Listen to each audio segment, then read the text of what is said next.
함께 말씀 찾겠습니다. 구약성경 학계 1장 1절로 15절 말씀입니다.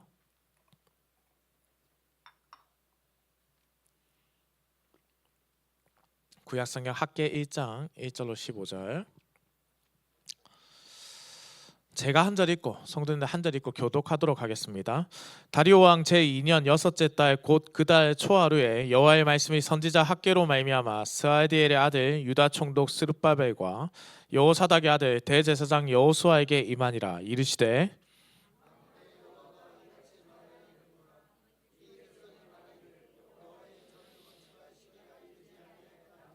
여호와의 말씀이 선지자 학계에게 임하여 이르시되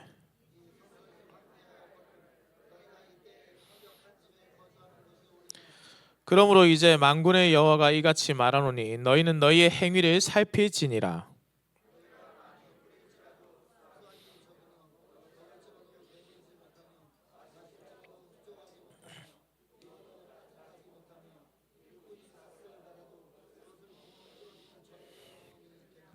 만군의 여호와가 말하노니 너희는 자기의 행위를 살필지니라.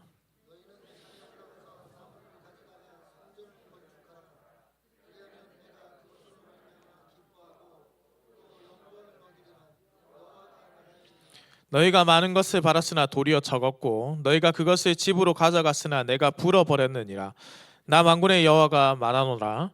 이것이 무슨 까닭이냐? 내 집은 황폐하였으되 너희는 각각 자기의 집을 짓기 위하여 빨랐음이라.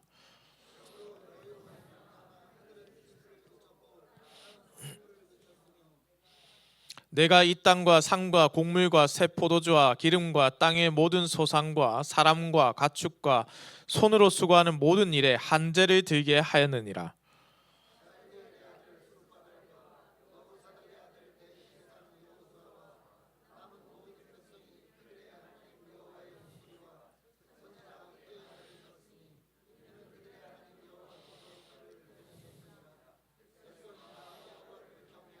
그때 여호와의 사자 학계가 여호와의 위임을 받아 백성에게 말하여 이르되 여호와가 말하노니 내가 너희와 함께 하노라 하니라.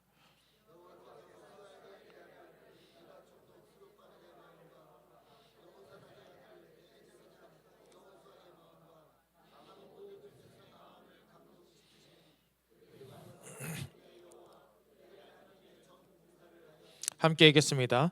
그때는 다리오 왕 제2년 여섯째 달 24일이었더라. 아멘. 사랑하는 성도님들, 귀하고 복된 주일입니다. 거룩하고 복된 날입니다. 우리 앞뒤 자유에 계신 분들에게 한번 인사해 보겠습니다. 참 잘 오셨습니다. 반갑습니다.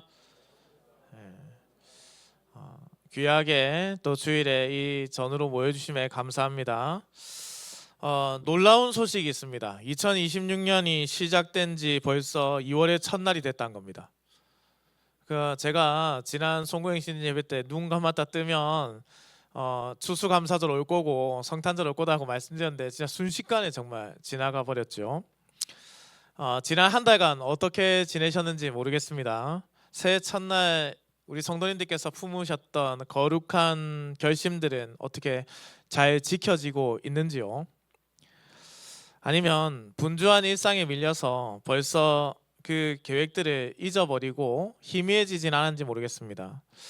새해 첫날 다이어트를 그렇게 하겠다라고 다짐을 하고 또 2월 첫날 다이어트를 하겠다 그렇게 다짐을 하고 3월 첫날 다이어트를 하겠다 그렇게 다짐을 하고 그렇게 2026년을 보내고 2027년을 또 맞이하고 우리가 그렇게 계획을 하는데 사실 쉽진 않죠. 성도님들, 오늘날 만약에 현대인들이 가장 많이 쓰는 말을 통계적으로 계산해 본다면 저는 아마도 이 말은 꼭 들어가 있을 것 같습니다. 바쁘다, 바쁘다, 바쁩니다, 바쁘다, 바빠, 진짜 바쁩니다, 이런 표현들이죠. 우리는 사실 더 나은 삶, 더 안락한 미래를 위해서 쉼 없이 바쁘게 살아갑니다. 학생은 공부하느라 바쁘지요. 직장인은 승진을 위해서 수고하느라 바쁘죠. 가장은 가족을 부양하느라 또 바쁘죠. 그리고 어머니들은 아이도 돌보고 요즘에 어머니들은 또 밖에서 일까지 하니 아주 더 바쁘죠. 그런데 참 이상한 것은 무엇입니까? 그렇게 우리가 바쁘게 열심히 살아가는데 이상하게도 우리의 영혼은 왠지 모르게 허전하다라는 것이죠. 삶은 윤택해지고 화려해지는데 마음은 자꾸 메말라가는 듯한 느낌을 받는다라는 것이죠. 그리고 우리는 습관적으로 이런 말을 주로 해왔죠. 하나님, 제가 마음은 있는데 사실 좀 여유가 없습니다. 하나님, 이 문제만 해결이 좀 되고 나면은, 조금 더 살림이 좀 괜찮아지고 나면은 그때는 제가 시간을 내서 하나님 좀 섬기겠습니다. 저는 그런 분들이 말씀하실 때마다 꼭 이런 생각이 들더라고요. 그때란 도대체 언제쯤일까? 마음은 있는데 지금 여유가 없어요. 그때가 되면 하겠습니다. 마음의 여유는 언제쯤 찾아올까? 조금만 더 살림이 나아지면 그 살림이 조금 더 나아지는 시기는 언제쯤 찾아올까? 우리가 읽은 학개서는 바로 이런 우리에게 주시는 하나님의 준엄한 경고이자 사랑의 초청장입니다. 포로 생활에서 그들이 돌아왔지만은 먹고 살기 힘들다는 핑계로 정작 가장 중요한 하나님과의 관계를 그들이 방치하고 있었습니다. 그 이스라엘의 모습 속에서 오늘 어쩌면 우리의 자화상이 비춰지고 있는지도 모르겠습니다. 사랑하는 성도님들, 이 준엄한 경고의 메시지, 그러나 반대로 사랑의 초청장이라고 말씀을 드렸습니다. 우리가 이 말씀을 진실로 받으면 준엄한 경고에서 끝나는 것이 아니라 하나님의 사랑의 초청장을 받게 될 줄 믿습니다. 그러니 2월 첫 주일 무너진 우리의 삶에 어쩌면 하나님께서 주시는 이 사랑의 초청장을 받아서 다시 하나님께서 원하시는 방향으로 세워가는 은혜의 시간이 되기를 우리 주님의 이름으로 축원합니다. 자, 우리는 본문 말씀을 좀 깊이 있게 이해하기 위해서 먼저 특별히 우리가 학개서를 많이 접해보지 않았기 때문에 이 학개서가 지어질 당시의 시대적 배경을 좀 알아본다면 보다 그 내용의 깊이를 이해할 수 있다는 것이죠. 학개서 1장 1절은 바로 이 학개 선지자가 하나님께서 그에게 처음으로 말씀을 주신 때를 기록하고 있습니다. 다리오 왕 제2년 6째 달이라고 했는데요. 이때를 우리가 알기 쉽게 우리의 달력으로, 우리의 해로 좀 바꿔보면요, 아마도 주전 520년경이라고 할 수 있습니다. 그리고 유다 백성들이 포로 생활을 마치고 예루살렘으로 귀환한 지 16년 정도가 흐른 뒤입니다. 유다 포로 생활을 우리가 잘 알다시피 70년의 기한이 지나고 그들이 예루살렘으로 돌아왔죠. 이때 그들을 돌려보낸 왕이 누구였는가? 에스라 1장 1절 이렇게 기록되어 있습니다. 바사왕 고레스 원년에 여호와께서 예레미야의 입을 통하여 하신 말씀을 이루게 하시려고 바사왕 고레스의 마음을 감동시키심에 그가 온 나라에 공포도 하고 조소도 내려 이르되, 이스라엘을 자기의 땅 고국으로 돌아가게 한 왕이 누구냐면 바로 이 바사왕 고레스입니다. 그러나 오늘 본문 읽어보면 바사왕 고레스가 아니죠. 다리오 왕이라고 기록되어 있지 않습니까? 그리고 앞서 언급한 16년이라는 시간 동안 여러분 무려 2번이나 왕이 교체가 됐습니다. 고레스에 이어서 그의 아들 캄비세스가 왕이 되었고 후에 고레스의 먼 친척인 바로 다리오 그 사람이 왕이 됩니다. 곧 지금 이 유다를 둘러싼 세계 정세가 아주 급변하는 정세 가운데 유다가 속해 있었다라는 거죠. 유다가 포로 생활을 마치고 예루살렘으로 돌아와서 시작한 일은 성전을 세우는 것이었습니다. 청교도가 땅을 밟고 제일 처음 한 일도 교회를 세우는 일이었습니다. 실제로 그러면 유다인들은 이 성전 세우는 것을 어떻게 생각하고 있었던가? 간절했다라는 것이죠. 심지어 고레스도 그들을 보낸 이유에 있어서 성전 재건이었음을 밝히고 있습니다. 앞서 제가 읽어드렸던 에스라 1장 1절 다음에 2절에 이런 기록이 있습니다. 바사왕 고레스는 말하노니 하늘의 하나님 여호와께서 세상 모든 나라를 내게 주셨고 나를 명령하사 유다 예루살렘의 성전을 건축하라 하셨나니, 하나님께서 고레스를 감동시켜서 무엇을 하게 하셨다고요? 그들로 돌아가게 해서 뭘 세우게 하셨다? 성전을 세우게 하셨다. 그래서 고레스가 그들을 돌려보낸 이유는요, 바로 유대인들이 성전을 세우게 하기 위해서 돌려보낸 겁니다. 포로 생활을 끝내고 이 유다 백성들이 성전 건축을 하러 가게 됩니다. 그런데 예상치 못한 큰 문제가 발생합니다. 뭐냐면 조금 전 말씀드린 대로 고레스가 죽고 캄비세스가 왕위에 오르게 되는데, 이 캄비세스는 자기 아버지의 정책과는 전혀 다른 정책을 펼치게 됩니다. 고레스 왕의 경우에는 이방인에 대해서 대단히 극률한 마음을 가지고 있었습니다. 그래서 포로의 생활을 하는 그들과 여러 식민지 나라들에 있어서 그들의 종교를 존중하는 정책을 펼쳤다면, 캄비세스는 억압하고 누르는 정책을 펼치게 됩니다. 이방인에 대해서 그의 아버지처럼 우호적이지도 않았고, 성전을 재건하는 것에 있어서 방해하는 무리까지 나타나게 됩니다. 이로 인해서 성전 건축이 매우 지지부진해지는 결과를 맞이하게 된 것이죠. 그렇게 16년이라는 세월이 흘러가 버린 겁니다. 그리고 흐르는 시간 속에서 성전 건축이 유다 백성들에게 있어서 그렇게 중요한 것으로 여겨지지 않게 됩니다. 잊혀진 것이죠. 학개 1장 2절의 말씀입니다. 만군의 여호와가 이같이 말하여 이르노라. 이 백성이 말하기를 여호와의 전을 건축할 시기가 이르지 아니하였다 하느니라. 포로 생활 가운데 그들은 정말 많은 고민을 했겠죠. 많은 생각을 했겠죠. 왜 우리가 이곳에 와 있을까?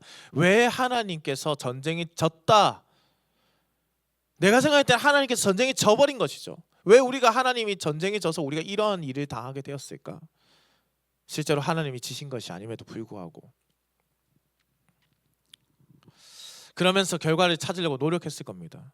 선지자들의 이야기를 기억했겠죠. 과거 자신들이 하나님보다 더 중요하게 생각했던 것은 무엇이었을까? 하나님의 법이 아니라 이방인의 법을 따르고 하나님이 아니라 이방인을 섬겼던 그때가 잘못되었구나. 그래서 이 70년의 기한 동안 그들은 끊임없이 갈급했습니다. 어서 빨리 돌아가서 예루살렘에 하나님의 성전을 다시 지어야 한다. 하나님이 거하시는 곳을 다시 지어야 한다. 그들은 그곳에서 땅이 황폐해지는 것을 보았고 자유를 억압당했고 신앙의 정절도 지키지 못하는 시기를 보냈습니다. 그래서 무엇보다 간절했어요. 무엇보다 간절하게 성전을 재건하고 싶었던 겁니다. 하나님의 임재. 그런데 그 간절한 마음이 시간의 흐름 속에서 차차 사라지게 됩니다. 하나님께서 이런 그들을 보시면서 대단히 크게 탄식하시죠. 그렇게 말씀하셨습니다. 이 백성이 나의 집을 건축할 시기가 이르지 아니하였다 말하는구나. 그럼 우리가 한번 생각해 봐야죠.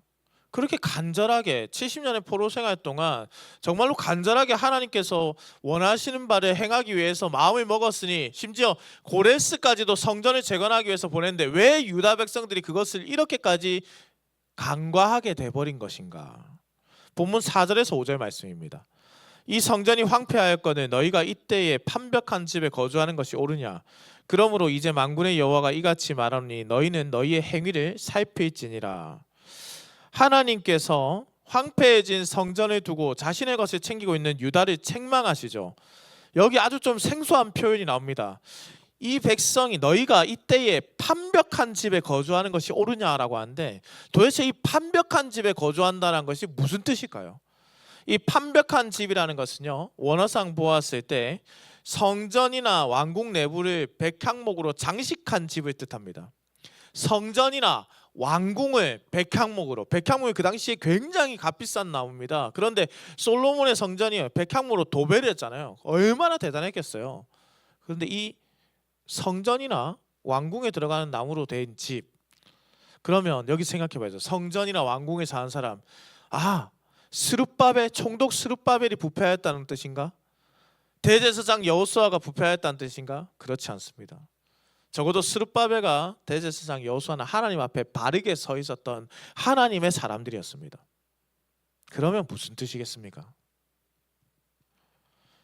본문이 뜻하는 것은 아마도 집을 가꾸는 행위를 뜻하는 걸 겁니다.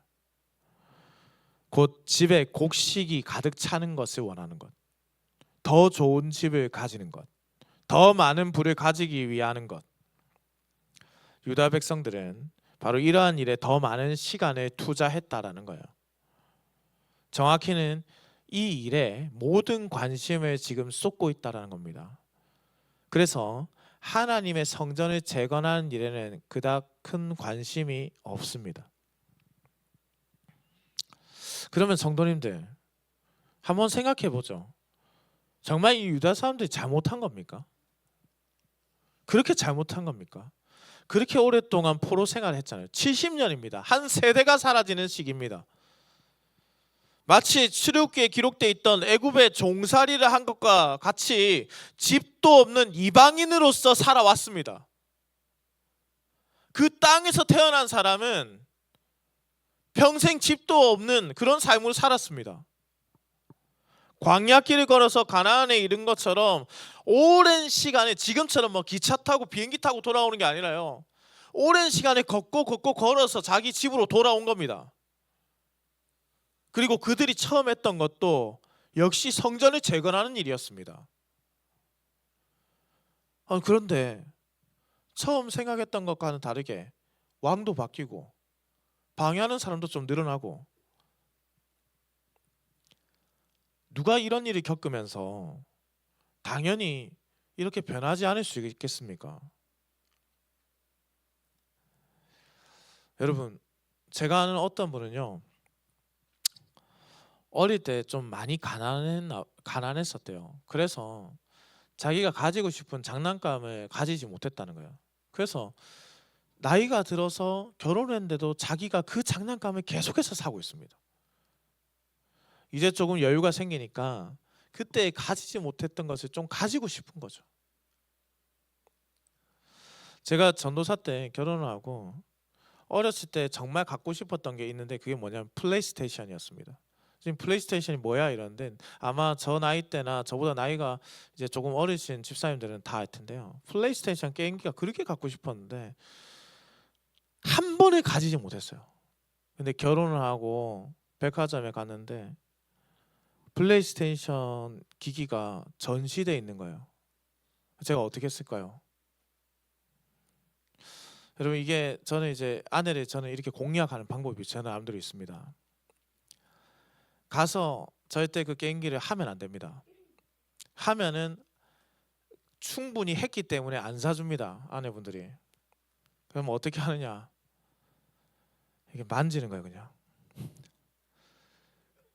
그 다음 주에 가서 그냥 만지는 거예요. 그리고 3번을 만졌을 때 와이프가 사줬습니다. 그리고 제가 그 플레이스테이션을 들고 사진을 찍어서 인스타에 올렸는데요. 교회 청년들이 댓글을 달고 연락이 왔는데, 전도사님 사역 중에 본 적 없는 얼굴입니다. 그렇게 갖고 싶어서 샀는데요. 사실 플레이스테이션을 제가 사고 나서 한 2번 했을까요? 안 했어요. 근데 갖고 싶은 거예요. 어렸을 때 가지지 못해서. 유다 백성들도 그런 거예요.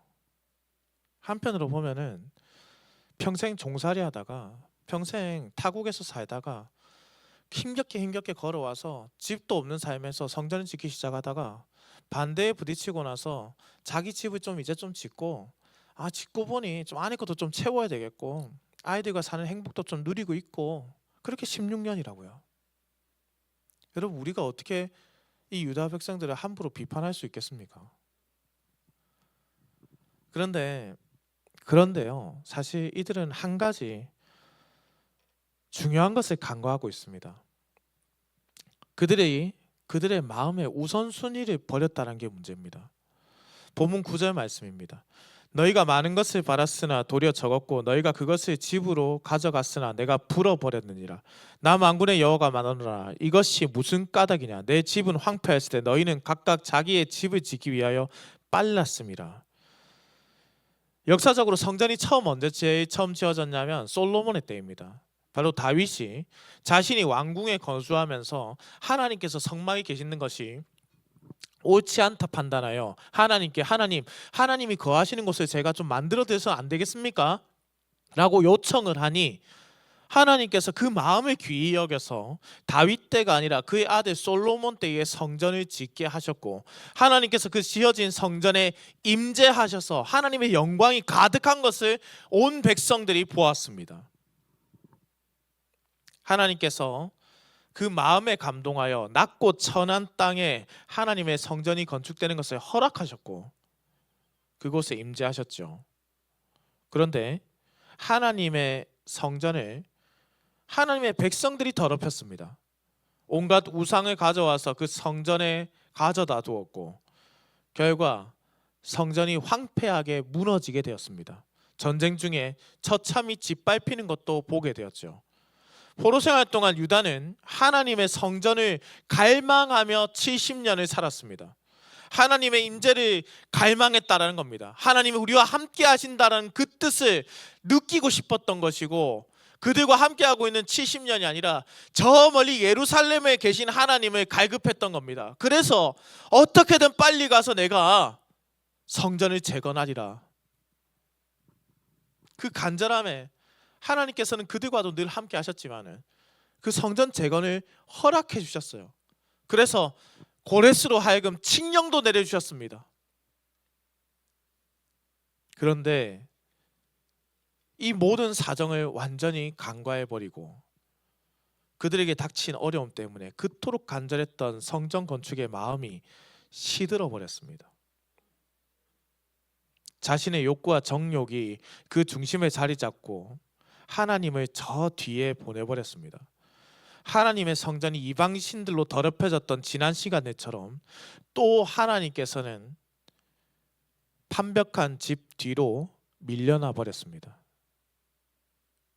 하나님께서 이러한 유다의 모습을 책망하신 겁니다. 자신들의 행복한 미래를 위해서 재물을 축적하는 그 자체를 두고 책망하신 것이 아닙니다. 그 행위를 위해서 하나님을 저 멀리 밀어버린 그 우선순위를 저버린 것에 대해서 책망을 하시는 겁니다.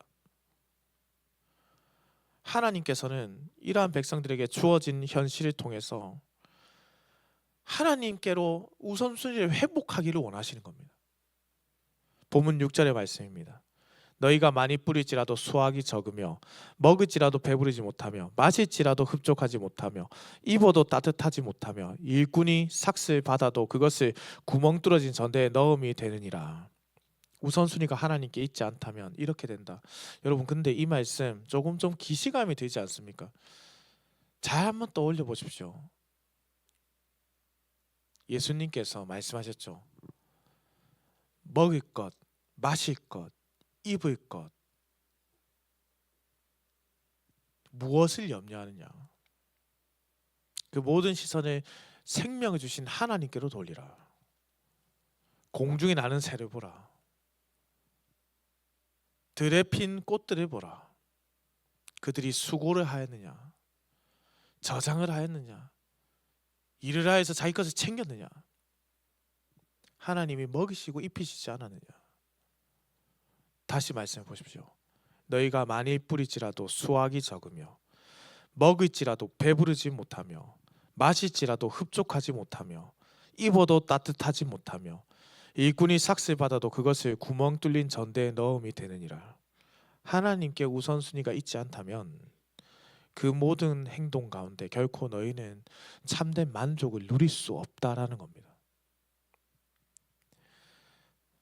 하나님께서는 이스라엘에게 하나님을 경외하며 살 것을 이미 법으로 주셨죠. 레위기 26장 2절의 말씀입니다. 너희는 내 안식일을 지키며 내 성소를 경외하라. 나는 여호와이니라. 하나님의 안식일을 지키는 것 동시에 하나님의 임재인 처소, 하나님 임재의 처소, 성전, 그것을 경외하는 것이 하나님을 경외하는 것이다. 그런데 하나님을 경외하는 성전을 저 뒤에 내버려 두고 자신의 일을 하는 그들에게 하나님을 경외한다라고 말을 하는 그 어리석은 백성들에게 우선순위가 무엇인지를 지금 가르쳐주고 있는 겁니다. 성도님들, 그러나 이 말을 과거에는요, 교회당을 다시 지을 때 이 말씀을 가져왔었습니다. 그런데 이 말씀은 그런 뜻이 결코 아닙니다. 이 말씀은 혹이나 교회 건축을 위해서 결코 사용해서는 안 됩니다. 그렇게 해서는 교회 건축이 완벽한 집이 되어버리는 겁니다. 마음의 우선순위를 회복하라는 뜻입니다. 무엇이 그렇게 바쁘냐? 무엇이 그렇게 소중하냐? 나는 왜 항상 이렇게 뒤쪽에 있느냐?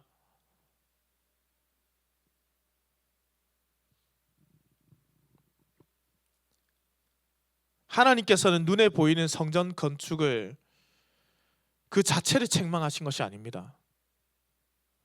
눈에 보이지 않지만은 우리와 함께 하시는 하나님을 경외하지 않는 그 백성들을 책망하신 겁니다. 하나님이 임재하시는 곳이 성전이죠. 지금 우리는 부활하신 예수 그리스도께서 함께하는 성령이 우리 안에 좌정하고 계시니 그래서 우리가 성전인 겁니다. 우리가 우리 안에 거하시는 하나님의 임재를 완전히 무시해버린 채, 완전히 뒷방으로 보내버린 채 나의 욕구대로 살아간다면 오늘 이 말씀이 우선순위를 버리는 우리에게 주시는 말씀이라는 뜻입니다. 어떤 일이든 우리가 원하는 것이 아니라 하나님의 뜻이 우선이어야 합니다. 하나님은 하나님의 영광을 위해서 우리를 만드셨습니다. 우리의 모든 삶은 하나님의 영광이어야 합니다. 나의 욕심이 아닙니다. 사랑하는 열문교회 성도님들, 혹자들이 이런 말을 하더군요. 시간이 나서 내게 오는 사람과 시간을 내서 내게 오는 사람을 구분하십시오. 우리의 우선순위에서 우리 자신의 미래와 경제적 여유만을 생각하는 시간을 가지다가 시간이 남아서 하나님을 찾고 있지는 않습니까? 우리에게 주어진 모든 것이 하나님이 주신 것이라 고백한다면 우리에게 주어진 그 어떤 것보다, 그 무엇보다 시간을 먼저 내서 하나님을 찾아야 합니다. 왜냐하면 그 시간의 주인 또한 하나님이시기 때문입니다. 그러면 우리에게 시간이 더 주어지게 됩니다. 신자의 최우선순위는 언제나 하나님이셔야 한다는 것을 기억하십시오. 그럼에도 하나님께서는요, 이러한 백성들도 버리지 않으시는 거예요. 우리 같으면 벌써 내치고 미워하겠지만은 이들을 버리시지 않은 이유는 하나님이 이들을 아들로, 딸로, 자녀로 느끼시기 때문입니다. 본문 12절 학계의 외침을 들은 백성들의 반응이 나오죠. 함께 한번 보겠습니다. 스알디엘의 아들 스룹바벨과 여호사닥의 아들 대제사장 여호수아와 남은 모든 백성이 그들의 하나님 여호와의 목소리와 선지자 학계의 말을 들었으니 이는 그들의 하나님이 여호와께서 그를 보내셨습니다. 백성이 다 여호와를 경외하매. 아멘. 여러분, 저는 이 말씀 보면서요, 진짜 너무 부러운 거예요. 여러분, 학계와 같은 사역을 한다면 선지자들이 뭐 지칠 날이 있겠습니까? 그가 하나님 말씀을 전하고 나서 백성들의 반응이 무엇입니까? 모든 백성이 그들의 하나님의 목소리, 하나님 여호와의 목소리와 선지자 학계의 말을 들었다. 들어도 깨닫지 못하는 이가 있고 심지어 하나님의 말씀을 전하는 자를 배척하고 죽이려고 하던 세대에서 하나님의 선지자의 말을 들었다라고 했습니다. 학계는요, 사역 중에 이러한 열매를 계속 보아왔어요.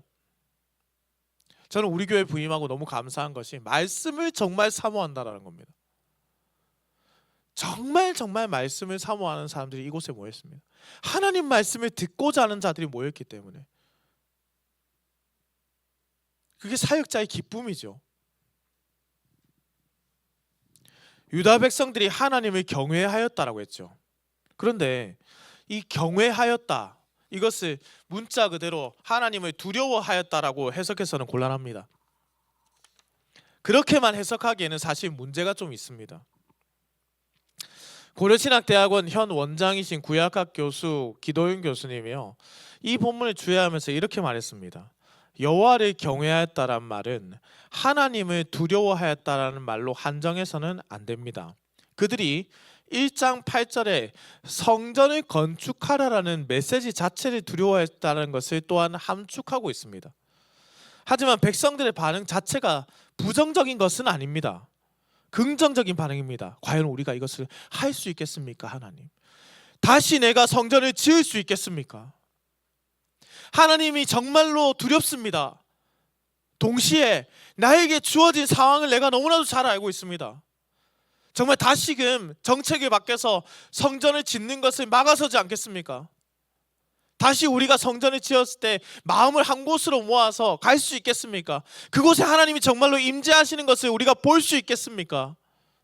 하나님, 내가 이 일을 하겠는데 그 결과를 볼 수 있을까요? 그 두려움입니다.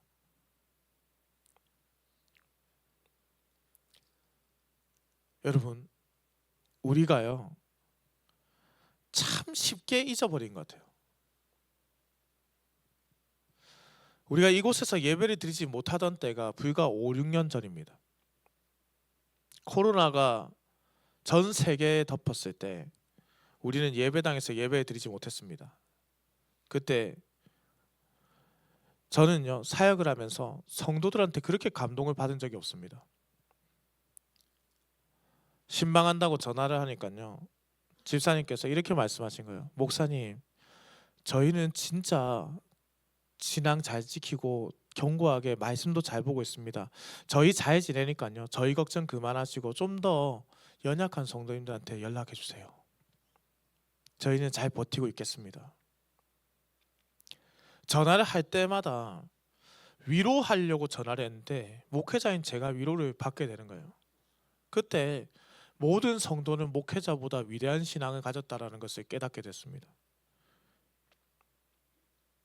그때 우리의 마음이요, 교회 좀 가고 싶다 했어요. 좀 우리가 함께 모여서 예배 좀 드리고 싶다 했어요. 코로나가 끝나고 아이들이 교회로 왔는데 아이들의 목소리에 마음이 눈 녹듯이 녹게 되고 감사가 터져 나오는 거예요.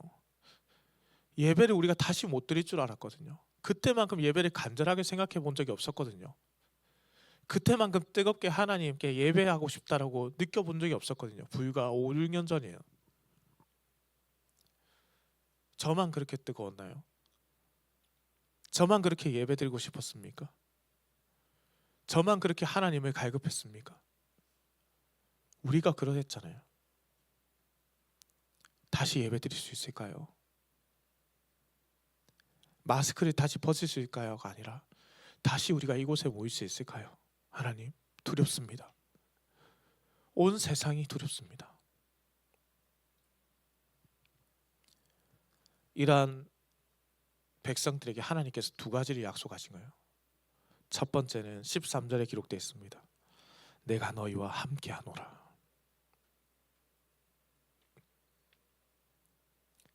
두려워 말라. 내가 너희와 함께하노라. 하나님이 함께하는 사람은 두려움이 없다고 했습니다. 갈렙이 헤브론을 달라고 했을 때 만일 여호와께서 우리와 함께 하시면 그 땅을 우리가 차지한다라고 했습니다. 그리고 그 믿음대로 그는 차지했지요. 하나님이 함께하기 때문에 걸어가는 걸음에 나이 많은 그도 두려움이 없었습니다. 두려움 없이 하나님의 성전을 건축하라. 그 건축한 성전에 내가 친히 임재하겠노라. 아무 걱정하지 마라. 그리고 14절에 이렇게 되어 있죠. 여호와께서 모든 백성의 마음을 감동시키심에, 하나님께서 특정한 사람들이 아니라 모든 백성의 마음을 감동시켰다. 여러분, 이 표현은 성경에서 단 3번밖에 등장하지 않습니다. 첫째는 출애굽기 35장에 성막 건축에 참여한 모든 사람들. 둘째는 솔로몬 성전 건축에 참여한 백성들. 셋째, 바로 이 성전 건축에 대한 두려움에 빠져있던 오늘 본문. 바로 모든 것이 하나님의 임재와 관련된, 성전과 관련된 곳에서 하나님께서 모든 사람을 감동시키셨다고 했습니다. 성전 건축에 대해서 재건축하는 그 상황에서 두려움에 빠져 있는 그들에게 누가 이 일을 하시는지, 어떻게 완성하실지, 모든 일을 누가 친히 이루시고 좌정하실지를 보여주신 겁니다. 그래서 모든 사람을 감동시켜 주신 거예요. 깨닫게 하신 겁니다. 당연히 이 감동은 성령이겠죠. 다시 이 공사를 시작하면 먹을 것이 없어지는 건 아닐까요?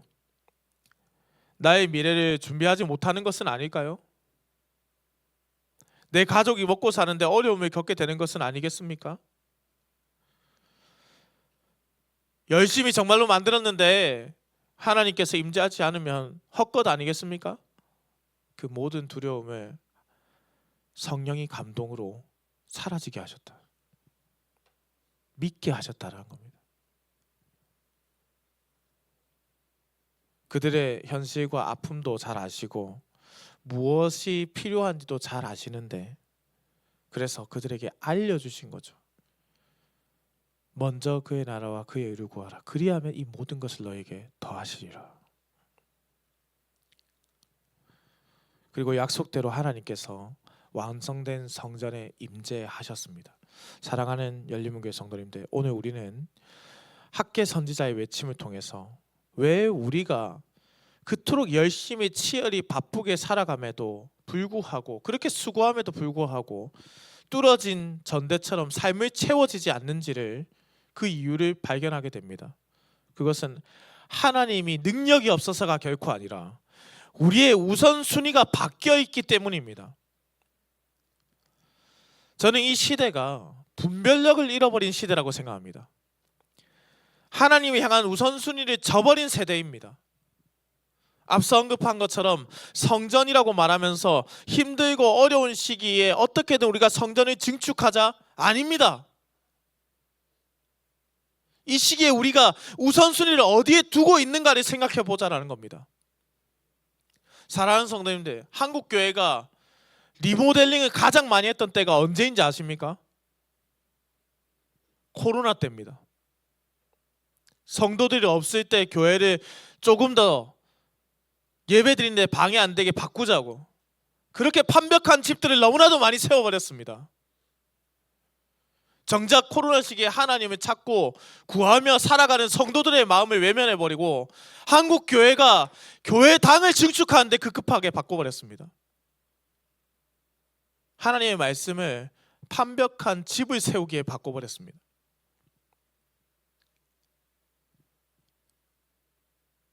우리는 흔히 이렇게 생각하죠. 일단 인생에서 돈 좀 벌고 나중에 하나님을 좀 섬기는 것이 괜찮지 않겠습니까? 성공해야 되잖아요. 성공해야지 그걸 채울 수 있죠. 여러분, 기독교의 최고 지성인이라고 불렸고 변증가 중 변증가였던 C.S. 루이스가 이런 말을 남겼습니다. 으뜸가는 것을 먼저 붙잡으면 버금가는 것은 덤으로 주어지게 되지만은 버금가는 것을 붙잡으려다가는 둘 다, 버금가는 것, 으뜸가는 것 둘 다 잃어버리게 됩니다. 이스라엘이 왜 실패하게 되는가? 이후에 그들은 또 하나님의 성전을 중심에 두지 아니하고 자신의 욕심, 자신의 정욕을 짓느라 하나님의 성전을 또다시 버렸기 때문입니다. 그래서 제의가 무너지고 다시 말라기 시대에서 하나님의 음성을 듣게 되고, 그렇게 예수님이 올 때까지 철저한 침묵과 고통 속에서 살아가게 됩니다. 집도 있고 성전도 있고 구멍 뚫린 전대만 남은 삶을 주 예수 그리스도께서 외면치 않으시고 찾아오신 겁니다. 그리고 다시 말씀한 거예요. 무엇을 먹을지, 무엇을 마실지, 무엇을 입을지 그 염려가 주인을 바꾸게 해서는 안 된다. 물질과 돈과 하나님 두 주인을 동시에 섬길 수가 없다. 먼저 그의 나라와 그의 의를 구하라. 그리하면 하나님이 반드시 모든 것을 너에게 더해 주신다. 그리고 말씀하셨죠. 내가 너희와 함께하노라. 그렇게 임마누엘의 주님께서 함께 하시게 됩니다. 그리고 온전한 성전을 우리의 마음에 지어주신 겁니다. 무너지지 아니할 성전. 다시 이것을 우선순위를 저버리지 않도록 성령이 우리를 주장하게 하시는 겁니다. 항상 하나님 중심으로 살아가게. 2월을 시작하는 시간입니다. 지난 한 달 동안 우리의 우선순위는 어디에 있었는지요?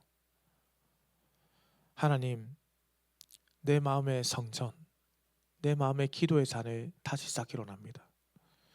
내 삶의 1순위는 오직 주님이십니다. 이렇게 고백하며 나아갈 때 우리의 삶에 막혀있던 문들이 열리게 될 것이고요. 하나님이 부어주시는 참된 부요와 평강을 누리게 될 줄을 믿습니다. 그렇게 우리의 시선이 하나님께로 돌려지기를 우리 주님의 이름으로 축원합니다. 사랑하는 성도님들, 이 시간 저와 함께 찬양했으면 좋겠습니다. 어쩌면 누군가에게는 생소한 찬양이고 어쩌면 누군가는 이 찬양을 다 알고 있었을 겁니다. 그런데 이 찬양의 가사가 우리의 현실을 보여주는 것 같습니다.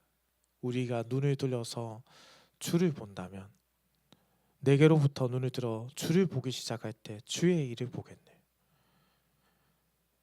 우리의 눈이, 우리의 마음이 돌이켜졌을 때 하나님의 꿈을 보게 되고 성령이 우리를 변화시켜서 모든 두려움을 사라지게 한다. 우리 이러한 마음을 가지고 함께 찬양으로 좀 고백했으면 좋겠습니다.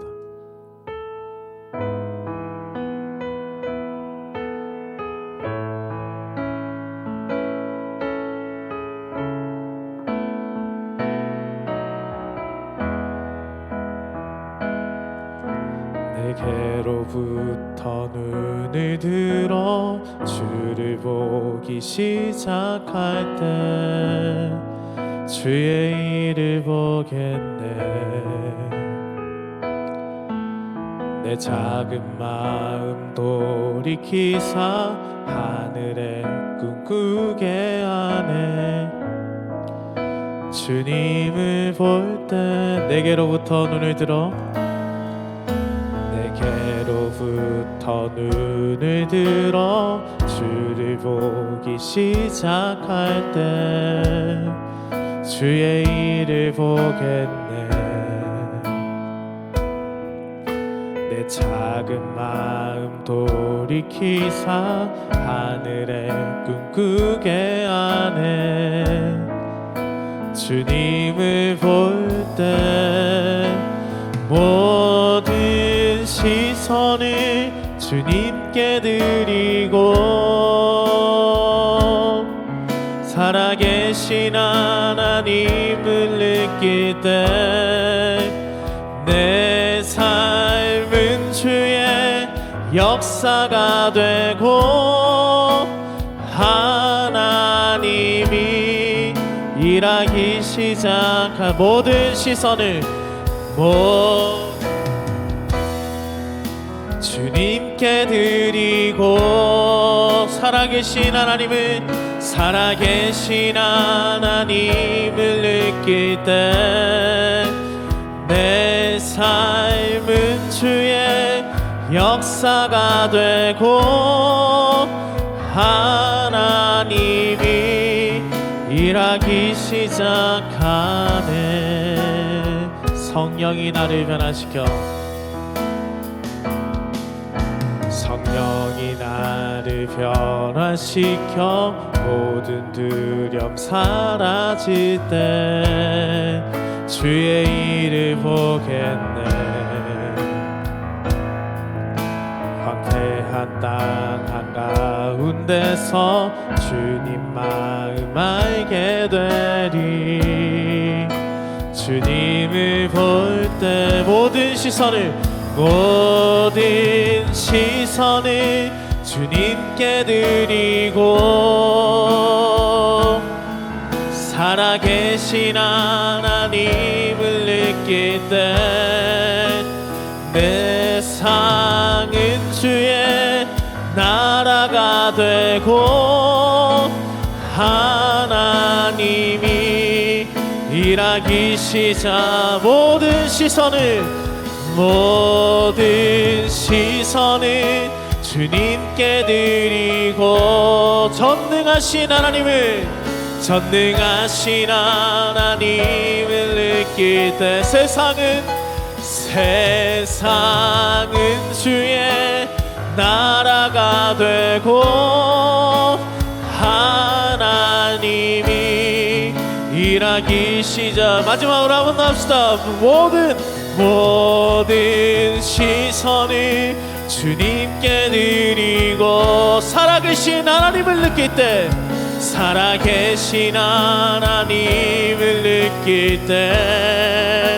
세상은 주의 역사가 되고 하나님이 일하기 시작한 목소리로 합시다.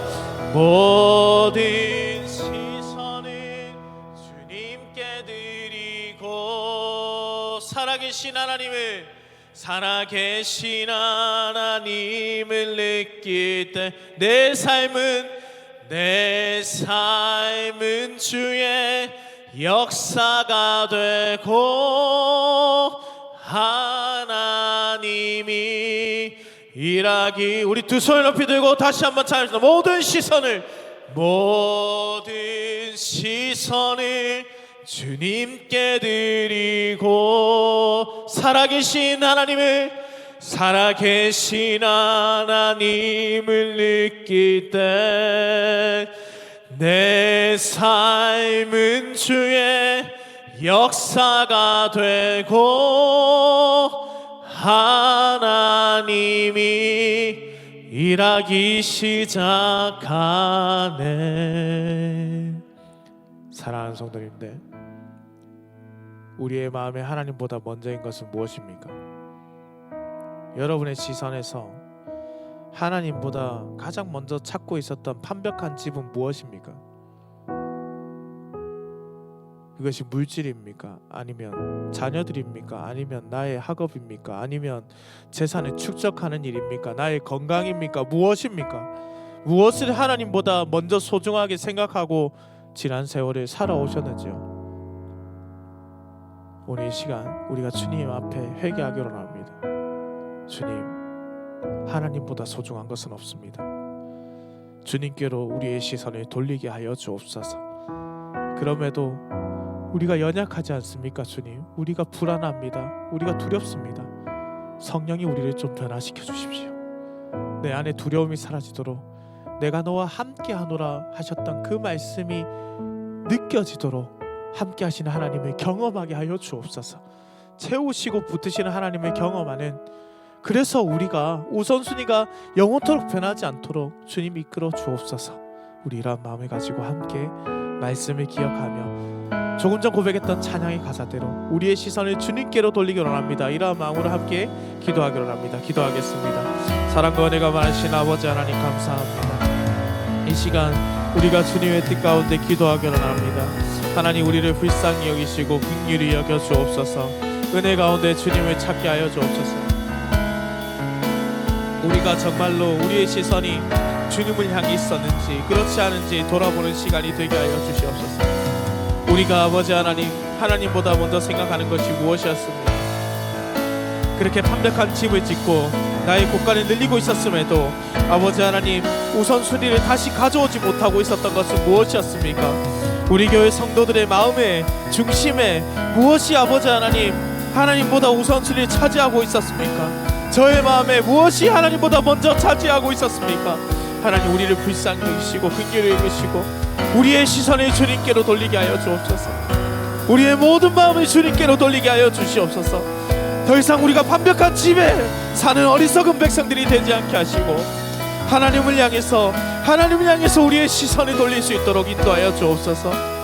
하나님보다 소중한 게 없다는 것, 하나님보다 소중한 것이 없다는 것을 기억하게 해주시고, 오직 주님을 바라고 주님을 구하고 주님만을 소중하게 생각하는 인생이 될 수 있도록 하나님의 우리의 인생의 최우선순위에 두어서 버금가는 것을 으뜸가는 것으로 가져오지 않도록 으뜸가는 하나님을 늘 바라보는 인생이 되게 하여 주시옵소서.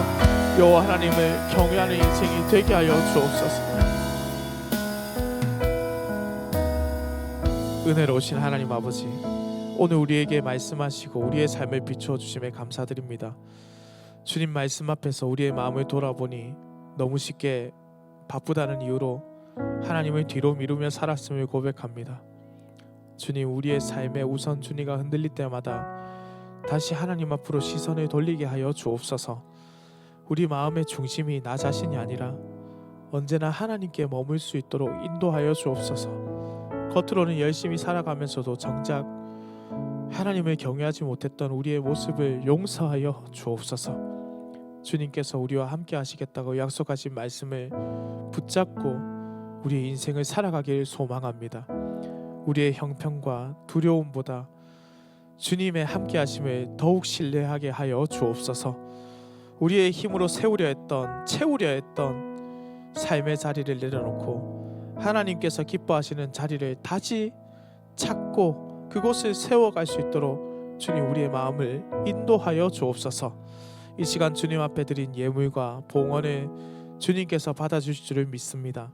우리의 손에 있는 것보다 먼저 우리의 마음을 드리기로 합니다. 이 예물이 주님의 뜻을 이루는 도구가 되게 하여 주옵소서. 우리의 삶 전체가 하나님께 드려진 산제사가 되게 하여 주시옵소서. 예배를 마치고 세상으로 나아갈 때도 오늘 들은 말씀이 우리의 선택과 결정의 기준이 되게 하시고 삶의 모든 자리에서 하나님을 먼저 구하는 믿음으로 살아가게 하여 주옵소서. 이 모든 말씀 우리를 부르시고 함께 하시며 우리의 모든 필요를 채우시는 우리의 모든 삶의 우선순위가 되시는 예수 그리스도의 이름으로 기도드립니다. 아멘. 축복 기도드립니다.